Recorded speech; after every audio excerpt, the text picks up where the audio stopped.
Connaissez-vous il n'a Rex rien à faire Kazadi? chez nous. Est-ce que vous connaissez Rex Kazadi? Non, pas vraiment, non. Vous ne connaissez pas Rex Kazadi? Non, non, le seul Rex que je connais, c'est mon frère. Écoutez, la dernière mission que j'ai eue au niveau du protocole quand j'étais à l'ambassade, c'était un 30 novembre 2004. C'était M. Roubaix-Roy, qui était vice-président à l'époque, qui venait et on me demandait d'aller l'accueillir. J'ai dit non. J'ai dit que je n'irais pas. C'est pas mon vice-président. Je savais que c'était un Rwandais. Je me demande pourquoi il était là. Aujourd'hui, pour vous, les combattants sont des alliés de la PARECO. Est-ce que la PARECO réunit en son sein des combattants? On n'a pas à réclamer la vérité des urnes. Mais on peut, dans ce cas, il faut aussi réclamer la vérité des urnes de 2006. Hein. Parce que M. Bemba serait aussi en droit de réclamer cette vérité des urnes. Maintenant, on fait quoi? On a deux présidents.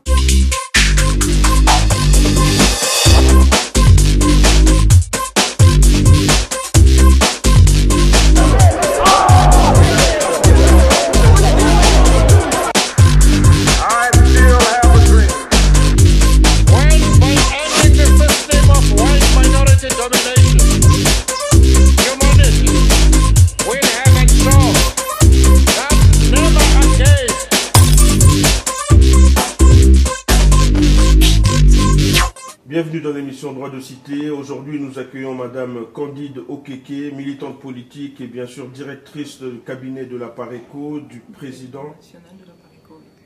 De qui? Du président national de la PARECO. Ah, vous souhaitez le préciser comme ça. Oui. Du président national de la PARECO, M. Honoré Ngwanda, un ancien responsable de la sécurité du maréchal Mobutu.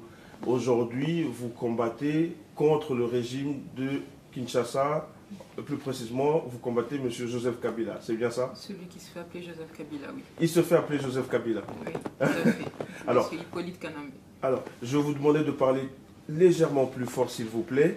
Oui. Et je voudrais juste savoir, en fait, en un premier temps, comment va le président national, M. Honoré Ngwanda? Le président national de la PARECO se porte très bien. Je pense que la plupart des gens ont pu le constater, puisqu'il a accordé une interview il y a peu de temps à Londres, et on a pu le voir en forme et toujours aussi combatif. Mais combatif contre, et pourquoi en fait? Voilà, vous avez dit, vous combattez celui qui se fait rappeler, mais moi je l'appelle Joseph Kabila, puisque c'est son identité officielle et connue par tous. Vous dites, il aura un fond, ce sera un usurpateur. Oui, tout à fait. Écoutez, nous combattons, enfin, Joseph Kabila, c'est une pointe de l'iceberg, c'est tout un système qui a été mis en place qui fait que ce gouvernement qui est là est un gouvernement d'occupation, puisque celui qui se fait appeler Joseph Kabila est un agent infiltré chez nous. Quand vous regardez son parcours, vous verrez, il y a des zones d'ombre dans sa biographie, à dessein d'ailleurs, puisqu'il ne parle jamais du fait qu'il a fait partie de l'armée rwandaise, l'APR, etc., que c'était un agent proche de Kagame et de James Kabarebe. Il a travaillé sous les ordres de James Kabarebe. Il le mentionne jamais, c'est pas pour rien, parce qu'il a un objectif qu'il doit atteindre chez nous, qui est celui de permettre l'occupation, la balkanisation de l'Est de la RDC, ce qui explique justement ce qu'on constate à l'Est, les massacres, les crimes, etc. Voilà. Parlons de la balkanisation, madame, puisqu'effectivement, c'est vraiment votre combat principal, et surtout de la PARECO et de votre président. La balkanisation, on en a parlé, et une des premières personnes à avoir parlé, bien sûr, ça serait, selon vous et selon votre organisation, votre patron... Ressortez vos archives, hein. Dites-moi, parmi les hommes politiques congolais, qui a parlé, qui a dénoncé l'occupation et la balkanisation avant M. Honoré Ngwanda. Il n'y en a pas beaucoup. Enfin, excusez-moi, mais voilà. J'en ai pas vraiment vu, parce que lui, il a dénoncé déjà sous le régime de Mobutu. Il y a des documents, des vidéos qui existent, qu'on a eu à diffuser même sur notre site, où on le voyait déjà dénoncer le processus de balkanisation, enfin l'agression déjà rwandaise. Mais lui, il était déjà en place, il était au pouvoir, il était aux côtés du maréchal. Tout à fait. Et qu'a-t-il fait ou comment a-t-il procédé pour empêcher cela, déjà, quand ils étaient aux manettes? Qu'est-ce qu'ils ont fait, ces gens-là? S'il avait été tout seul, ça serait peut-être plus simple, et pas simple à la fois, mais il n'était pas seul, il était dans un système, quelqu'un peut remplir son rôle en tant que responsable de la sécurité, donner des indications sur le processus d'agression qui a été camouflé sous le départ de Mobutu. Bon, la population qui ne voulait plus de ce régime... a-t-il failli à sa mission, puisqu'aujourd'hui le pays risque la balkanisation comme il le dénonce lui-même? A-t-il failli, puisque c'était son travail de signaler et de donner l'alerte? Oui, alors il a été longtemps responsable de la sécurité au niveau extérieur du pays. Alors à son niveau, il a pu apporter les éléments qui montraient qu'il y avait des puissances occidentales qui projetaient, qui voulaient faire partir le maréchal. Et surtout les derniers mois, il a eu suffisamment d'éléments pour effectivement informer son chef direct et puis les personnes qui travaillaient avec lui à l'époque. C'est pour ça que je dis, il y a des vidéos qui montrent effectivement qu'il est en train de parler d'agression rwandaise, d'occupation, pendant que d'autres relayaient le discours qui consistait à parler d'une révolte des Banyamulenge. Les Banyamulenge, dont on sait que c'est une ethnie qui a priori n'existe pas en RDC. Donc voilà, le discours du mensonge qui a permis de camoufler l'agression de la RDC, il a essayé, et que je vous dis, il y a des documents, des vidéos qui montrent qu'il a essayé d'expliquer aux Congolais que ça n'était pas ça. Il n'a pas été écouté. Et c'est-à-dire que d'un côté, on a eu des gens de l'opposition qui... Et puis comme beaucoup de Congolais, la majorité des Congolais ne voulaient pas entendre parler de Mobutu, et à juste titre, c'est pas moi qui vais défendre ça. Ne voulant pas en entendre parler, et bon, les gens étaient prêts à prendre n'importe qui pourvu qu'on fasse partie de Mobutu. Malheureusement, ce qu'on leur a présenté comme une libération n'en était pas. C'était le début d'une occupation et pas des moindres. Alors, permettez-moi de revenir sur votre personne et essayer, puisque c'est la première fois que je vous accueille, essayer d'expliquer aux gens qui nous suivent qui est Madame Candide Okeke. Vous avez un parcours assez étoffé, vous avez quand même côtoyé déjà l'administration congolaise. Essayez de nous expliquer cela. Quand est-ce que vous avez côtoyé l'administration congolaise et qu'est-ce qui a fait que vous avez quitté ce monde pour arriver finalement à être la directrice du cabinet d'Honoré Ngwanda? Écoutez, pour faire court, moi j'ai été surtout, quand je suis parce que j'étais en province, je suis arrivée à Paris, j'ai travaillé un peu comme pigiste pour M. Bazakan qui avait un magazine, Eben Magazine, et dans ce cadre-là, ça m'a amené à faire un certain nombre d'interviews, y compris celle de M. Honoré Ngwanda quand il a sorti son livre Crime organisé en Afrique centrale. Donc pendant cette période-là, effectivement, j'ai eu à côtoyer un certain nombre de personnes, et y compris des personnes au niveau de l'ambassade de la RDC à l'époque, qui était avec M. Eddy Angoulou comme ambassadeur. Et donc, par ces contacts-là, j'ai été amené à mener des actions ponctuelles au niveau du protocole. M. Eddy Angoulou a fait appel à moi au niveau du protocole de l'ambassade, ce qui m'a permis de côtoyer effectivement les autorités actuelles, etc. Et donc, j'ai pu observer, donc ce qui fait que l'opinion que moi je peux me faire du gouvernement en place ne dépend pas du fait que je sois dans la PARECO d'abord, ça dépend de mon expérience personnelle. Et qu'est-ce que vous avez découvert quand vous étiez dans le système du gouvernement et du système congolais en fait? Qu'est-ce qui a fait que vous soyez réveillé un matin, vous disiez que non, là c'est pas ma place est à côté d'Honoré Ngwanda? Écoutez, la dernière mission que j'ai eue au niveau du protocole quand j'étais à l'ambassade, c'était un 30 novembre 2004. C'était M. Roubaix Roy, qui était vice-président à l'époque, qui venait et on me demandait d'aller l'accueillir. J'ai dit non. J'ai dit que je n'irais pas. C'est pas mon vice-président. Je savais que c'était un Rwandais. Je me demande pourquoi il était là. Et puis avec un certain nombre d'éléments que j'ai pu... Parce que je suis restée en fait pendant à peu près toute l'année 2004, où j'allais ponctuellement mener des missions de protocole. Et voilà, donc il y a des limites. Et j'en savais suffisamment pour savoir que d'abord, c'était quand même il y avait beaucoup d'incompétences et de la médiocrité, parce qu'en étant en protocole, on ne voit pas seulement ce que les gens voient de l'autre côté, on voit quand même un petit peu, entre guillemets, les coulisses. Donc j'ai pu voir des gens, un vice-président qui vous dit que lui, il ne faut pas le réveiller avant midi, il ne faut pas le déranger avant midi, alors que quand on voit l'état du pays, on se dit, purée, il devrait se réveiller au moins à 8 heures, tellement il y aurait des choses à faire. Non, il y a des gens comme ça. Des gens qui arrivent et puis qui se précipitent pour aller faire les courses, leurs courses, etc. Et quelle est la différence alors avec la PARECO? Pourquoi? Bon, ok, vous faites une analyse, mais rien qu'à ce niveau-là, je peux vous dire que c'est une mauvaise chose. Je peux vous dire tout de suite. Vous préférez la PARECO alors qu'il y avait plusieurs autres partis politiques. Il y avait l'UDPS, il y avait le mouvement de M. Bemba, le MLC, il y avait plusieurs mouvements. Oui, tout à fait. Pour agir politiquement. C'est vrai que quand j'ai quitté l'ambassade, j'ai d'abord créé, je suis cofondatrice d'une association qui s'appelait Toponi Congo, et j'ai été la première présidente de Toponi Congo. Et les actions qu'on a menées au départ, c'était plus des actions dans le militantisme, enfin, dans la défense des droits de l'homme. Mais ces actions-là, on a vite vu qu'on était limité. Pourquoi? Parce que nous, on essaie de jouer aux pompiers pendant que d'autres continuent à jouer aux pyromanes. Et puis, il y a eu aussi des considérations purement au niveau de ma sécurité qui faisaient que j'étais entourée des gens où, à un moment donné, j'avais l'impression qu'ils ne prenaient pas la mesure du combat que nous menions. Les gens que nous avions en face, ce n'étaient pas des enfants de cœur.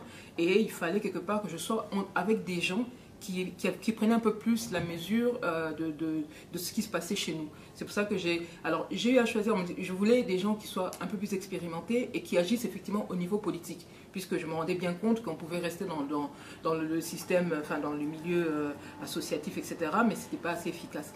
Donc effectivement, j'ai eu à choisir, j'ai commencé d'abord par regarder du côté de l'UDPS, mais la conscience que moi j'avais du problème chez nous, les photos que je voyais, comment on était en train d'exterminer les Congolais, je ne pouvais pas comprendre qu'on me dise, voilà, nous sommes non-violents. Puisque je me dis, bah, écoutez... Vous êtes pour la violence? Mais écoutez, c'est la légitime défense. À un moment donné, ça s'appelle de la légitime défense. Or, vous êtes prête à prendre des armes? Quand on voit ce qui se passe en RDC, je prends un exemple simple. Je serai à la place d'une Kivusienne là-bas. Quelqu'un qui rentre chez moi, et je sais que dans les minutes qui vont suivre, il va égorger mes enfants, il va me violer, etc. Je ne peux pas concevoir que l'homme qui est à côté de moi me dise non, attends, je vais discuter, ou je vais aller chercher la MONUSCO, etc. Hein? Voilà, pour être terre à terre. Voilà. Et c'est exactement le raisonnement que moi j'ai tenu. Je me suis tenu, j'ai dit non, je pense que ça, vu le problème... Ça, c'est le raisonnement de l'UDPS. Ben, vous dénoncez cela. Écoutez, ils ont le droit de faire ce qu'ils veulent. Moi, je n'y crois pas. Je peux vous donner l'exemple des Tibétains. Depuis qu'ils sont dans la non-violence, ils n'ont pas encore résolu leurs problèmes. Hein. Voilà, donc j'ai pas opté pour ça. J'aimerais bien que mes enfants un jour voient un Congo libre et je pense pas que ça passera par la non-violence. Faire la guerre, on ne fait pas la guerre parce qu'on a envie de faire la guerre. Hein, mais pour faire la paix avec quelqu'un, il faut que vous soyez deux. Vous pouvez vouloir la paix, vous pouvez ne pas vouloir la guerre, mais si l'autre en face vous agresse, c'est qu'il n'est pas sur la même longueur d'onde que vous et vous êtes obligé de vous défendre et de défendre ne fût-ce que vos proches. Donc voilà. Madame Ekoko, restons sur vos actions d'aujourd'hui et essayons de parler un peu plus du premier forum mondial des femmes francophones qui avait eu lieu à Paris le mercredi 20 mars 2013. Vous aviez été une des principales invitées de la ministre de la francophonie, Madame Yasmina Benguigui. Est-ce que vous pouvez nous expliquer en quelques mots ce qui s'était passé ce jour-là? Écoutez, le forum, c'est un forum, disons que Mme Benguigui, comme elle a expliqué elle-même, quand elle a été en RDC, là où d'ailleurs beaucoup de Congolais ne comprenaient pas trop sa démarche d'accepter que comment ça s'appelle les viols, le sommet, non, que le sommet de la francophonie se tienne en RDC. Elle a défendu la tenue du sommet. Donc à l'époque les Congolais n'étaient quand même pas trop d'accord, mais en fait elle a fait quand même un travail. Vous étiez d'accord pour la tenue du sommet en RDC? Nous, dans un premier temps, on aurait préféré que non, mais finalement je pense qu'ils ont agi avec une certaine finesse qui a permis, bon, voilà, il y a eu un sommet. Mais il s'est quand même passé des choses à ce sommet qui ont plus appuyé ce que nous étions en train de dénoncer. On a vu un chef d'État aller en RDC et dénoncer clairement le fait que les frontières de la RDC mais ça a été une surprise pour bon nombre de Congolais, le comportement de François Hollande. Vous n'étiez pas prévenu, vous ne saviez pas que François Hollande allait avoir cette attitude face à son homologue? Bah, écoutez, quand même, on a quand même des réseaux. Hein. On savait quand même un petit peu que, en tout cas, il n'était pas forcément prêt à cautionner l'agression de la RDC. Il l'a prouvé, il l'a dit clairement. Voilà. Et donc, cette fameuse le forum, effectivement. Ah oui, donc, alors, suite à ce voyage, suite à ce que Mme Benguigui a vu sur place, elle a estimé qu'il fallait quand même mener une action beaucoup plus vigoureuse. Quelle était votre action, vous, durant ce forum? Qu'est-ce que vous avez effectué? Quel est le message que vous avez, comment dirais-je, défendu? Bah écoutez, moi je pense qu'il faut voir le forum comme un aboutissement de tout un travail préalable qui a commencé, comme je dis, déjà depuis au moins l'année dernière, puisque Mme Benguigui, des documents, des mémos, etc., de notre part, elle en a eu pendant tout au long de l'année précédente, et ce qui fait que bon, il y a des idées que nous avons défendues, il y a des positions que nous avons, que nous avons mis en exergue et tout ça, et ce que nous avons pu voir, c'est qu'ils en ont largement tenu compte. Et donc, le forum, en soi, elle a rassemblé 400 femmes, des combattantes qui viennent des pays francophones, pour parler des problèmes des femmes au niveau des femmes qui font partie de la francophonie. Et parmi ces problèmes, donc ça a été un peu divisé. Donc, il y a eu 3 tables rondes. La première table ronde portait sur les violences faites aux femmes, la seconde portait plus sur l'éducation, etc. Et la dernière portait sur le rôle des femmes dans le développement économique. Alors, bon, évidemment, quand on parle des violences, donc dans la première table ronde, malheureusement, la RDC tient un petit peu la palme aujourd'hui. On parle de la capitale mondiale du viol.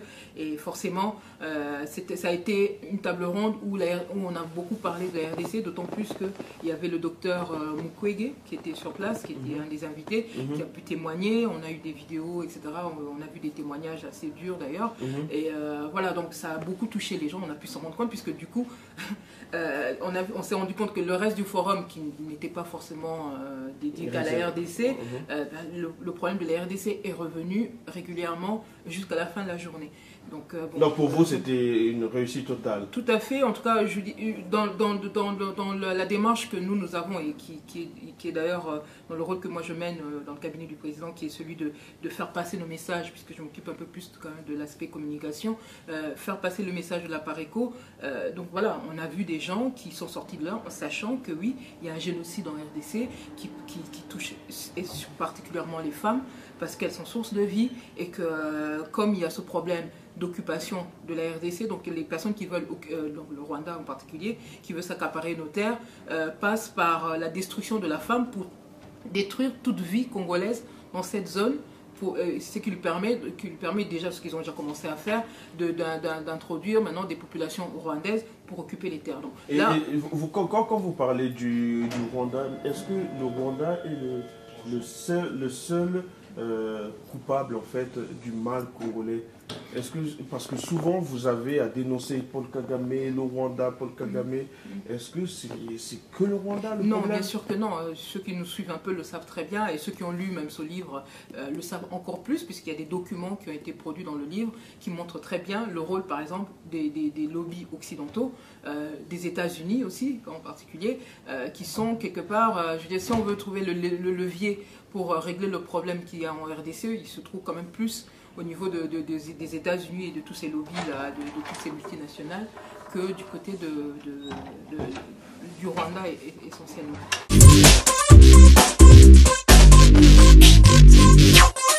Madame Okeke, nous étions en train de parler du forum et du Rwanda.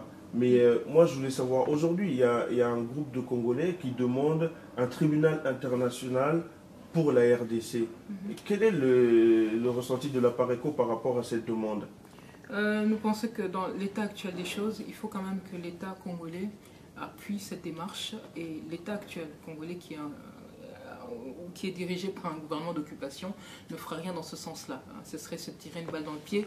Donc pour l'instant, je pense il faut continuer. Enfin, il faut continuer à faire pression là-dessus, mais nous, à un moment donné, on a aussi pas mal œuvré dans ce sens-là, mais on est bien conscient maintenant qu'il faut d'abord que le gouvernement change en RDC. Ça facilitera plus les choses pour que justice soit rendue pour les victimes. Le gouvernement change. Il y a eu la démocratie qui s'est exprimée en 2011, en novembre 2011, avec démocratie sous un gouvernement d'occupation, c'est presque...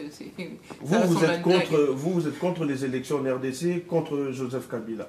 En tout cas, s'il y a le candidat Kabila, vous êtes contre. Mais il n'a rien à faire chez nous. Il est rwandais.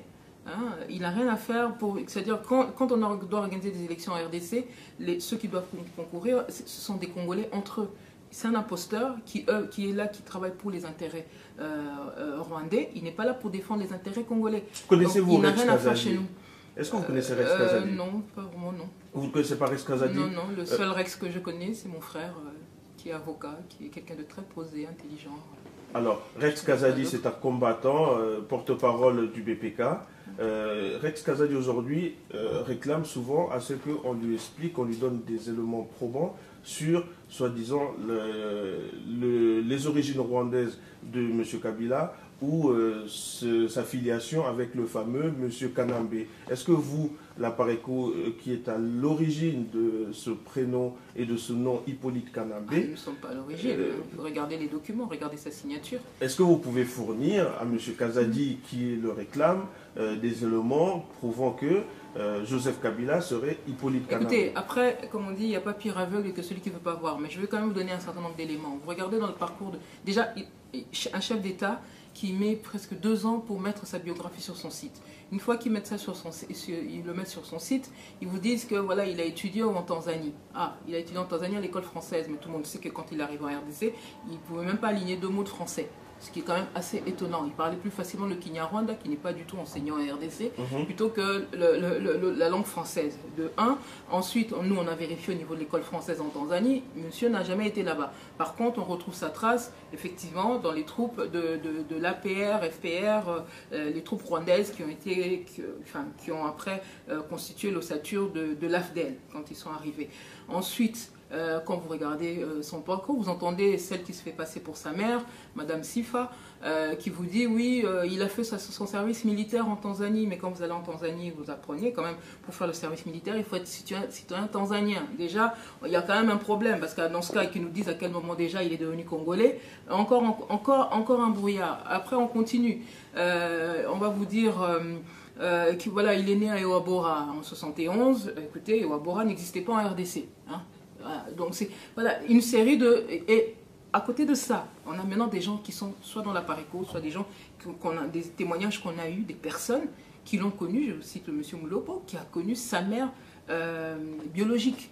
Madame Marceline, je me rappelle, enfin, Mukambouji, je ne sais pas quoi là, voilà, des gens qui ont côtoyé sa mère biologique, qui est des gens à qui il a présenté lui-même, ou des gens, des proches de lui, voilà. Monsieur Moulopo, c'est quelqu'un qui a quand même, qui a eu à manger ou à boire avec cette dame, donc voilà. Et c'est pas la seule personne, moi-même personnellement, j'ai connu d'autres personnes qui ont connu cette dame. Voilà. Mais on a souvent ensuite, je pense qu'on a bien compris. C'est pour ça que la Pareco, pour faire court, nous avons demandé depuis des années, écoutez, il y a des doutes sur son parcours, il y a tout un faisceau d'éléments qu'on peut reprendre, etc. Évidemment, il faut se tenir au courant. Il y a tout un faisceau d'éléments qui montrent qu'il y a eu une imposture au niveau de son identité. Maintenant, nous avons demandé pour faire court qu'il fasse son test ADN, tout simplement. Voilà. Après, alors pourquoi vous n'entamez pas une procédure judiciaire pour demander les tests ADN? Mais on a fait, écoutez, nous on a fait ce qu'on a pu. On comprend bien que dans sa position, il ne soit pas pressé de le faire, puisque de toute manière, voilà, l'attitude qu'il a eue vis-à-vis de ça, c'est aussi une réponse en soi. Il ne va pas aller faire un test ADN en sachant que de toute manière, ça va prouver qu'il n'est pas le fils de Laurent Désiré Kabila ou le fils de Madame Sifa. Donc voilà. Madame, est-ce que aujourd'hui, pour vous, les combattants sont des alliés de la Pareco? Est-ce que la Pareco réunit en son sein des combattants? Écoutez, le mouvement des combattants, c'est vrai qu'il est un peu hétéroclite, parce que nous, ce qui nous intéresse, ce sont ceux qui s'inscrivent dans la ligne de la résistance.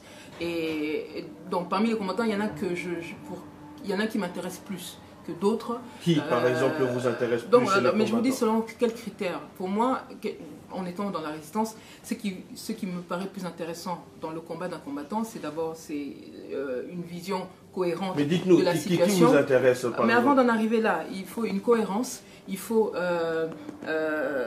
une détermination, et puis il y a la longueur du combat. Donc il y a des gens, pour moi, comme Odombo, qui sont effectivement des combattants parce qu'ils ont une vision qui est quand même beaucoup plus celle de la résistance. Parce que nous, nous nous considérons comme des résistants. Ce qui nous intéresse, ce sont ceux qui sont dans l'esprit de la résistance. Un résistant ne va pas aller avec... On a bien compris, mais Odombo et qui d'autre? Bon, si vous voulez des noms, moi, il y a des gens qui m'intéressent plus. Il y a des gens, c'est-à-dire qui ont eu peut-être un parcours un petit peu en zigzag, mais tel que qui, madame? Je parlerai d'Henri Mouquet. Pour moi, je trouve qu'en zigzag. Pourquoi? Parce que c'est des gens que je reconnais dans le sens où c'est quand même des gens qui ont été des initiateurs de ces mouvements-là. Parce que souvent, on voit des nouvelles têtes qui sortent avec ça, mais il y a des gens qui ont commencé depuis longtemps. En Belgique, il y a Henri Mouquet. Et puis, bon, si je prends le cas de l'Angleterre, il y en a un que je trouve cohérent dans son discours et dans son comportement, etc. Bon, ça serait plus Yoto, Lumumba ou des gens comme ça. Enfin, il y en a quand même un peu plus aussi en Angleterre, que je ne vais pas tous citer. Mais voilà, donc pour moi... Parlons un peu plus des alliances et des relations avec les autres mouvements en RDC. On a souvent l'impression que la PARECO en fait combat tout le monde et surtout l'UDPS. Quelles sont vos relations aujourd'hui avec l'UDPS? Les relations avec l'UDPS, bon, nous ne sommes pas de l'UDPS, ils sont pas de la PARECO, donc chacun gère son mouvement. Maintenant, il y a des membres de l'UDPS qui sont régulièrement en contact avec des membres de la PARECO, nous sommes tous congolais. Donc voilà, mais souvent, on a l'impression, surtout par exemple si on parle de la vérité des urnes, vous êtes... Que pensez-vous de la vérité des urnes réclamée par l'UDPS et ses membres? Écoutez, c'est déjà... Nous étions contre les élections. Hein. Nous n'étions pas pour que les Congolais aillent aux élections, que ce soit en 2006 ou en 2011. Et nous avons estimé que les élections de 2006 auraient dû servir un peu plus de leçon aux Congolais par rapport à 2011, parce que la manière dont... Ce qui s'est passé en 2006 montrait très bien que Kabila referait la même chose que ce qu'il avait fait, c'est-à-dire les fraudes, la répression, etc. Donc, et quelqu'un comme Jean-Pierre Bemba, qui était quand même beaucoup plus outillé, il avait les moyens financiers, il faisait partie du gouvernement, donc il avait quand même un réseau qui pouvait gérer un petit peu tout ça. Donc voilà, il était beaucoup plus présent, et sans compter qu'il avait en plus des troupes à lui qui étaient stationnées à Kinshasa, etc. On a pu voir comment, à un moment donné, il y a eu des affrontements entre eux et ceux de Kabila, etc. Celui qui se fait appeler Kabila. Donc voilà, ça aurait dû servir un peu plus de leçon. Savoir que pour aller aux élections, il faut être déjà dans un système démocrate, avoir des démocrates qui sont prêts à jouer le jeu. Monsieur Kabila ne joue pas le jeu, il ne peut pas jouer le jeu parce que c'est un gouvernement d'occupation. Et le fait que l'UDPS soit allé... C'était une erreur et le résultat a prouvé que c'était une erreur. Voilà. Et donc, on n'a pas à réclamer la vérité des urnes. Mais on peut, dans ce cas, il faut aussi réclamer la vérité des urnes de 2006. Hein, parce que M. Bemba serait aussi en droit de réclamer cette vérité des urnes. Maintenant, on fait quoi? On a 2 présidents. Voilà. Il y a ça, mais il y a surtout le fait que c'est un gouvernement d'occupation. On ne va pas se disputer le leadership en RDC avec des étrangers. Si vous allez aux élections, hein, c'est-à-dire qu'en cas de litige, on se base sur les textes qui régissent le pays, la constitution, la loi électorale, pour régler les litiges. Mais quand on regarde les litiges, quand on regarde les textes de la RDC, on se rend compte que normalement, vous n'avez pas le droit d'aller aux élections avec des étrangers. Là. Mais quand vous regardez, je prends cet exemple-là simplement, hein, alors dites-moi comment des personnes qui sont censées connaître quand même cette loi ont pu déjà elles-mêmes transgresser la loi. Donc on se retrouve dans une situation où on a des gens qui choisissent les articles qu'ils veulent respecter. Mais dans ce cas, Joseph Kabila fait la même chose. Voilà. Donc après, ils se sont tirés une balle dans le pied. Hein. Aujourd'hui, on a Bosco Ntaganda qui est arrêté à La Haye et qui est déjà passé devant la cour. Et à la grande surprise de bon nombre de Congolais, il a notifié être né au Rwanda, mais ayant grandi en RDC, et il préférait s'exprimer en Kinyarwanda. Qu'est-ce que ça fait au sein du bureau de la PARECO? Et surtout, moi je voudrais savoir comment le président Honoré Ngwanda de la PARECO a réagi face à cette information. Je suis désolée, mais pour nous, ce n'était pas un scoop. Hein. Pour ceux qui lisent ce que nous produisons, etc., on sait très bien, justement, c'est ce que nous essayons de dire aux Congolais depuis longtemps, nos institutions sont infiltrées. Le rôle de Joseph Kabila, celui qui se fait appeler Joseph Kabila en RDC, ça a été de désorganiser notre armée. Et pour ça, il a introduit un certain nombre d'agents rwandais. Et ceux-là, ce sont ses frères d'armes de l'APR, FPR, etc.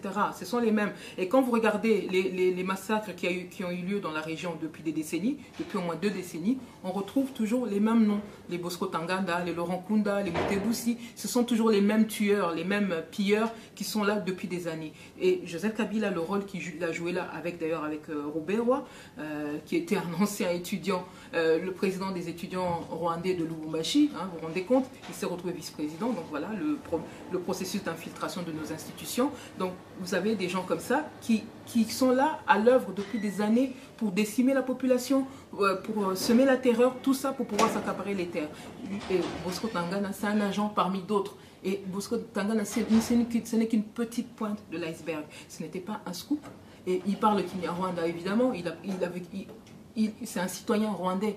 Hein. D'ailleurs, on parle aujourd'hui, on dit qu'il est congolais, mais le mandat d'arrêt qui avait été lancé par lui, qui avait été lancé contre lui par la CPI, disait déjà que c'était un citoyen rwandais. Donc voilà, à quel moment il a pris la nationalité congolaise? Ça, monsieur, celui qui se fait appeler Kabila, il ne vous l'a pas dit non plus. Voilà. On voudrait également avoir la réaction de la PARECO sur plusieurs accords. Et je vais vous demander d'être bref, s'il vous plaît, madame. Il y a eu l'accord cadre signé à Addis Abeba qui avait pour but, la paix en RDC. Et il y a eu le fameux traité de Nice où on a vu un haut cadre de votre mouvement paraffer ce document. Allez-y doucement, bref, mais parlez-nous du ressenti de la PARECO sur l'accord cadre Addis Abeba et le fameux traité de Nice. Alors, l'accord cadre, nous avons déjà eu un extrait dessus, mais je vais revenir brièvement là-dessus, sur ce que nous avions dit. À savoir, donc, le but, c'est ce que tout le monde attend depuis des années, ce qu'on promet aux Congolais, c'est le retour de la paix à l'est surtout de la RDC. Pour ça, on a eu Sun City, il y a eu les accords de Lusaka, on a eu voilà, toute une série, on nous sort toute une série de noms, vous allez avoir Umojawetu, et des choses comme ça. Voilà, il y a eu tout un... Mais le problème, c'est quoi? Si on veut régler un problème réellement, on n'a pas peur d'identifier le problème, d'identifier ceux qui posent problème. Et il n'y a que la PARECO qui est capable d'identifier le problème. Laissez-moi finir. Dès que cette démarche n'est pas respectée dans cet aspect-là, ça veut dire qu'il y a des gens qui n'ont pas intérêt à ce qu'on identifie clairement qui pose problème. L'ONU, les États-Unis, les voisins de la RDC, toutes ces personnes-là n'ont pas d'intérêt. Eh ben oui, il y a un problème d'hypocrisie assez généralisé par rapport au problème congolais. Parce que le fond du problème, c'est quoi? C'est ce qu'on entend souvent, mais les gens peut-être ont tendance à oublier. Le fond du problème, c'est la mainmise sur nos ressources. Les États-Unis ont besoin de contrôler ce qui se passe en RDC, surtout à l'Est, au niveau des réseaux d'approvisionnement des matières premières. Ils s'appuient sur le Rwanda pour s'assurer cela, surtout par rapport à des puissances comme la Chine ou la Russie. Donc la préoccupation principale pour eux, c'est ça, c'est pas le génocide congolais, non. C'est pas ça leur préoccupation. Le Rwanda, eux, leur problème, c'est surtout de pouvoir utiliser... Que propose la PARECO pour lutter contre cela? C'est d'abord de mettre un terme au gouvernement d'occupation qui est en RDC, qui permet justement ce génocide, ces pillages, etc. Donc pour la PARECO, un Congolais à la tête du Congo, les massacres à l'Est seront finis. Un Congolais à la tête du Congo est un peuple vigilant, parce que le fait d'avoir un Congolais à la tête du Congo, comme on a vu avant, c'est pas ça qui garantit forcément que la personne va respecter les attentes de la population. Il faut un peuple vigilant comme dans tous les pays.